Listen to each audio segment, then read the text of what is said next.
ಬಂದೂಕು ಹಿಡಿದು ಬಂದ ಕಳ್ಳನಿಗೆ ಅಂಗಡಿ ಮಾಲೀಕನ ಪಂಚ್. ಹಣ ದೋಚಲು ಬಂದ ಕದೀಮನಿಗೆ ಸಿಕ್ಕಿತು ಸರಿಯಾದ ಶಾಸ್ತಿ.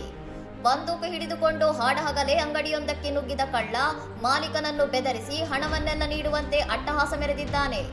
ಆರಂಭದಲ್ಲಿ ಶಾಂತವಾಗಿ ವರ್ತಿಸಿದ ಅಂಗಡಿ ಮಾಲೀಕ ತನ್ನ ಡ್ರಾಯರ್ನಲ್ಲಿದ್ದ ಹಣವನ್ನೆಲ್ಲ ಬಾಚಿ ಕಳ್ಳ ತಂದಿದ್ದ ಚೀಲಕ್ಕೆ ತುಂಬಿಸಿಕೊಟ್ಟಿದ್ದಾನೆ. ಅಷ್ಟಕ್ಕೆ ತೃಪ್ತಿಯಾಗದ ಕಳ್ಳ ಅಂಗಡಿಯಲ್ಲಿ ಬೇರೆ ಡ್ರಾಯರ್ ಇರಬಹುದೆಂಬ ಅನುಮಾನದಿಂದ ಮಾಲೀಕನನ್ನು ಬೆದರಿಸುತ್ತಲೇ ಕೌಂಟರ್ನೊಳಭಾಗಕ್ಕೆ ನುಗ್ಗಿದ್ದಾನೆ. ಕಳ್ಳ ಒಳಬರುತ್ತಿದ್ದಂತೆಯೇ ಸಮಯ ಪ್ರಜ್ಞೆ ಮೆರೆದ ಮಾಲೀಕ ಮತ್ತು ಆತನ ಸಹಾಯಕ ಉಪಾಯವಾಗಿ ಆತನ ಮೇಲರಗಿ ಬಂದೂಕು ಕಸಿದುಕೊಂಡು ಹಿಡಿದಿಟ್ಟಿದ್ದಾರೆ. ಕಳ್ಳತನ ಮಾಡಿದ ಹಣವನ್ನೆಲ್ಲ ಕಿತ್ತುಕೊಂಡು ಕಳ್ಳನಿಗೆ ಚೆನ್ನಾಗಿ ಬುದ್ಧಿ ಕಲಿಸಿದ್ದು ಚಾಣಾಕ್ಷತನ ಮೆರೆದರೆ ಎಂತಹ ನಿಪುಣ ಕಳ್ಳನು ಸೋಲುತ್ತಾನೆ ಎಂಬುದಕ್ಕೆ ಈ ವೈರಲ್ ವಿಡಿಯೋ ಸಾಕ್ಷಿಯಾಗಿದೆ. ಇನ್ನಷ್ಟು ಸುದ್ದಿಗಳಿಗಾಗಿ ನೋಡ್ತಾ ಇರಿ ಸೌರಂ ಟಿವಿ.